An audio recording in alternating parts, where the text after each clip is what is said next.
Have you heard of a little thing called Discord? Well, if you haven't, let me inform you. Discord is an amazing app where you can interact with gaming communities and content creators such as myself more directly. It's an app that is just great for community building. I'm one of the owners of a Kingdom Hearts Discord server called The Union. We've been growing rapidly lately and are a little over halfway to 1,000 members. Thank you guys for that. If you don't have an account, it takes like less than a minute to make one, so create an account and join the Union Discord server today to get a chance to talk to some of the members of the community and its creators as well. I really look forward to seeing you guys there. Now let's get on with the video. What is going on, ladies and gentlemen of YouTube? My name is Prodigy and welcome to another video on the channel. Today guys, we're going to be talking about more Kingdom Hearts 3 critical mode news. Now for those of you that are not in the loop, who are confused as to why Kingdom Hearts 3 critical mode wasn't in the base game, it was mostly because the developers wanted the game to be easy on launch, so that all the new players who were coming in, the many new players who were coming in, were able to experience Kingdom Hearts 3 without running into any super hard obstacles that would have made them want to quit the game. Now I know some people are indifferent about that. I might make a video on it myself. My short thoughts on that being the case is simply, I think developers need to stop getting rid of difficulties, stop alienating the fans who do want that challenge, and instead for those players who are dealing with difficulty in their games, like maybe they're playing through a game and they reach the frozen boss in Kingdom Hearts 3 and they're on proud mode or something and they have a difficult time, they're stuck on the boss for 3-4 hours. Instead of getting rid of critical mode or getting rid of the difficulty from proud mode, what they should do is allow you in the menu to switch your difficulty. I think that's easier than just completely getting rid of the mode altogether. But hey, I'm not a game developer, so it's completely up to them. But I'm fine with their decision. I've come to terms with it. I've come to accept it. But I am looking forward to the critical mode that is going to be releasing, and hopefully it's worth the hype, because I feel like it's getting hyped up quite a bit, especially with the news I have here. So Yasue at GDC, the Game Developers Conference, a month ago, he was interviewed with Game Reactor, and I don't know why this news took a little bit to come out. Maybe it was a recent interview, but from what it's saying is from the Game Developers Conference this year, so I guess it took a little bit to translate. But Yasue took the opportunity to speak about the development of Kingdom Hearts 3, while also touching upon the team's plan for the future. Yasue mentioned that one of the primary goals during development was to understand and learn what players wanted out of Kingdom Hearts 3. On the game's upcoming critical mode, Yasue said that the development team wanted to do it the right way, which makes me feel really happy. I wonder what the right way is to them though. Instead of solely altering HP and damage values, they decided to implement new abilities that will resonate with the more technical playstyle, and also focused on making players think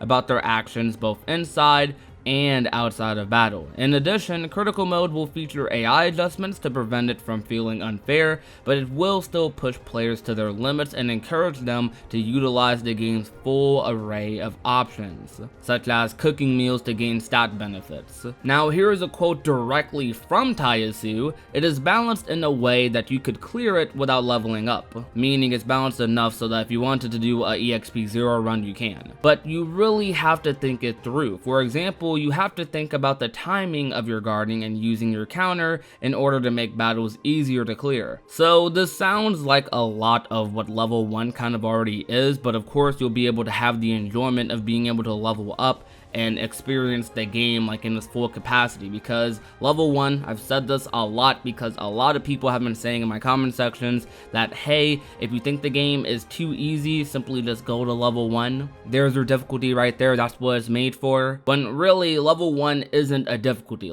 it isn't labeled separately on the menu when you're picking your difficulty, beginner, standard, and proud. It's not up there saying level 1 at the bottom. Level 1 is more of a limitation for any difficulty you decide to play on, rather than an actual difficulty. It's a limitation that the game just happens to make convenient for you. It's really challenging, and it is the peak of Kingdom Hearts challenge in every Kingdom Hearts game, but it's taking away the joy of leveling up normally, because when you're in level 1, you're not able to gain certain abilities, you're not able to gain certain items. There's a lot of things you aren't able to access. It's basically a big restriction mode. But I'm really excited for critical mode because they're adding exclusive abilities and stuff, then that just makes me really happy. And I actually watched the video that this interview was from, the live interview, and he actually does also say that the abilities they will be adding will cater a lot more towards offense, which is a little bit scary because I feel like that's one of the things that makes Kingdom Hearts 3 so easy, the offense. But they also said that they will be having AI adjustments as well, which I feel is even a bigger problem rather than like anything Sora has in his arsenal. Because the AIs sometimes, like in previous trailers, it was shown that the AIs had like revenge value or some sort of retaliation system whenever you attack them, but in Kingdom Hearts 3, a lot of enemies do not have that. Some bosses do, but a lot of like Heartless and Nobodies and whatnot, they do not. Like if you hit them, like you can actually hit them, stand still, and sometimes they just won't react for like a straight minute, and it's really weird. But Yasue stated that the team is very happy with the warm and positive response that Kingdom Hearts 3 has received from both fans and critics, which is really good. Kingdom Hearts 3 being the highest sold Kingdom Hearts game in the series week 1, that was just amazing to me and made me feel so happy as a Kingdom Hearts fan. I believe still as of right now even, Kingdom Hearts 3 is the highest sold game 4 months in to 2019, and it still has that status. I'm sure it's going to be knocked down somewhere down the line by like some other game, whether it's a Days Gone or MK11 or something, but we have that title for now, we have that trophy for now. Especially since the team was very worried about how fans would react, he said that they really focused on exceeding fans' expectations and wanted to do so as much as they could. While other games end up cutting various elements due to cost or time constraints, Yasue feels confident that the team was able to accomplish everything that they wanted to implement. He thanked the fans for their encouragement throughout the development process. Man, I love the developers for like Kingdom Hearts 3. They're so down to earth to me. Like they seem so like kind. It's really cool that we have been forming this relationship with the developers like as Kingdom Hearts 3 has been being developed, because I remember like years ago, one of the biggest problems with like Square Enix, especially before like 1.5 came out, was that Square Enix never listened to the fans, and that stigma is still kind of there with certain titles like Final Fantasy VII Remake, for example, because people have been asking for that for a minute and they haven't quite listened to the fans on that, but that's a whole nother video maybe. But Square really has, over the years, I feel, gotten way better with like listening to fans, listening to their criticisms, and trying to adjust to them. Like, I'm completely positive that Critical Mode was always planned to be released after the game, like similar to how Kingdom Hearts 1 and Kingdom Hearts 2 were. But the fact that they're going kind of the extra mile with Critical Mode might be some of the fans doing, and I really think that that's cool. My theory right now as to why Critical Mode might be taking so long, outside of the extra adjustments that they're making that might make this mode a little bit more unique compared to other Kingdom Hearts games, I have a theory that they might be releasing a big patch for the game along with Critical Mode, maybe fixing some of our more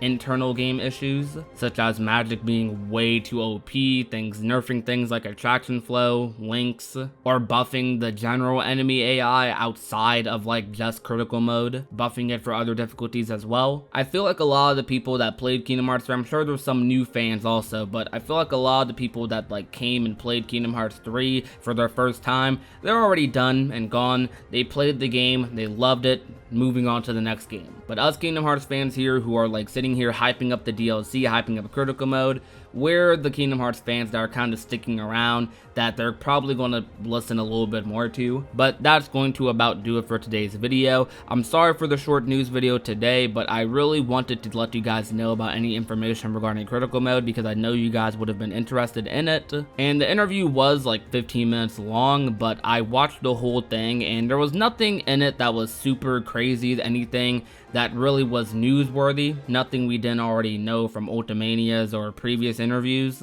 So I focused on the Critical Mode stuff because I knew that's what you guys wanted, and I hope you didn't mind my rambling too much. But tell me what you guys think about all the stuff they're adding to Critical Mode in the comment section below. Do you feel like Critical Mode is going to be overhyped? Do you feel like it's going to be exactly like how Kingdom Hearts 2 and Kingdom Hearts 1's Critical Modes were? Are you excited for it? Are you not excited for it?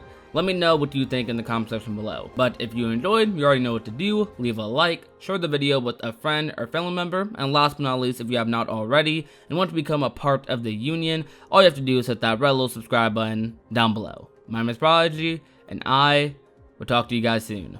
Peace out.